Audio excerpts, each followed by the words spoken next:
Peduli. Kata kuncinya adalah peduli. Yang pertama, peduli kepada diri sendiri, pahami bahwa HKSR itu penting kepada diri sendiri, dan setelah peduli kepada diri sendiri, pasti peduli kepada orang lain.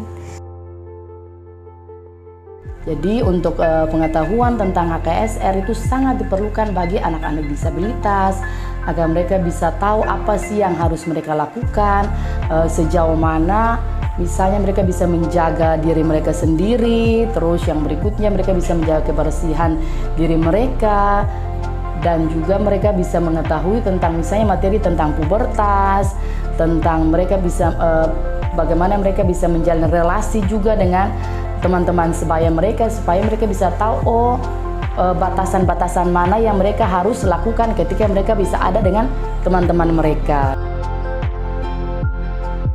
Untuk program Body Talk sendiri, saya sebagai district officer-nya dan ada asisten program namanya Usi Oke, yang biasa kami panggil Oke. Nah, Usi Oke sendiri dengan hambatan disabilitas tunanetra atau low vision, bekerja dengan orang dengan disabilitas, salah satunya Usi Oke, itu sangat menarik sekali, dan juga kami saling melengkapi satu dengan yang lain dalam melakukan segala aktivitas yang akan dilakukan oleh program Body Talk. Saya adalah disabilitas sensorik penglihatan sejak lahir. Saya adalah asisten program Body Talk yang bekerja untuk isu kesehatan seksual dan reproduksi bagi anak dan orang muda dengan disabilitas. Saya juga fasilitator untuk HKSR dan profesi saya sebagai pendeta.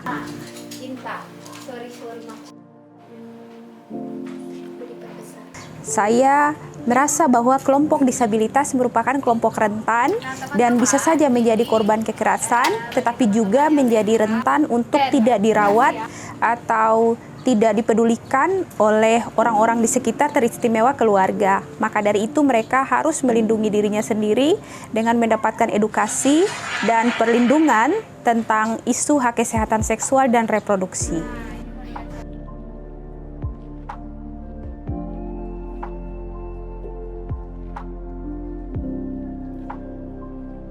Kami sebagai orang tua tetap berjuang, berupaya sampai pada saat ini kita melihat bahwa ketiga anak ini mempunyai pendidikan yang sangat layak ya.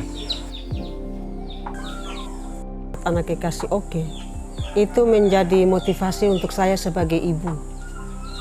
Dari kecil dia sudah berupaya sampai besar, dan tetap semangat itu walaupun ada hal-hal kecil sebagai manusia harus dibuat.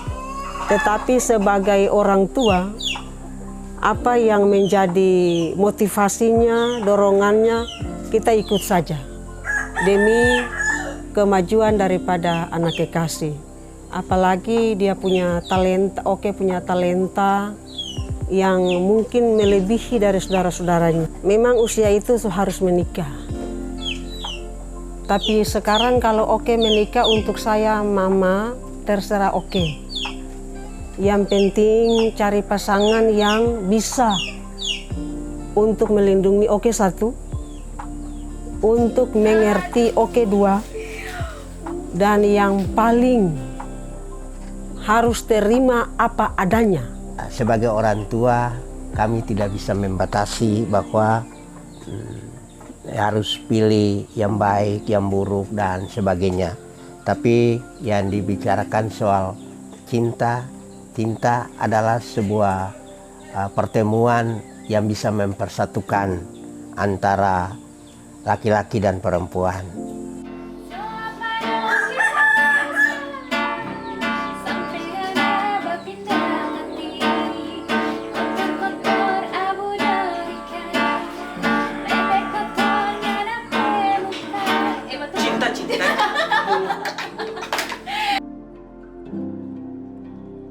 Kalau dari saya sendiri, saya jujur merasa sangat bangga memiliki seorang kakak ya, yang bernama Kakak Oke, karena walaupun di mata manusia ya, di mata halayak ramai, Kakak Oke itu dianggap ya sebagai seorang difabel, tapi dia bisa membuktikan bahwa difabel itu mampu gitu. Difabel itu mampu, difabel itu bisa untuk menjadi sukses dan bisa dikenali oleh banyak orang dan bisa menginspirasi dan juga bisa menjadi berkat untuk banyak orang ya. Saya mengucapkan terima kasih kepada Lilian Foundation dan juga Nalar Indonesia yang sudah membantu kami Maluku, terlebih khususnya Kota Ambon, sehingga mereka tidak adanya diskriminasi bagi kehidupan mereka lagi.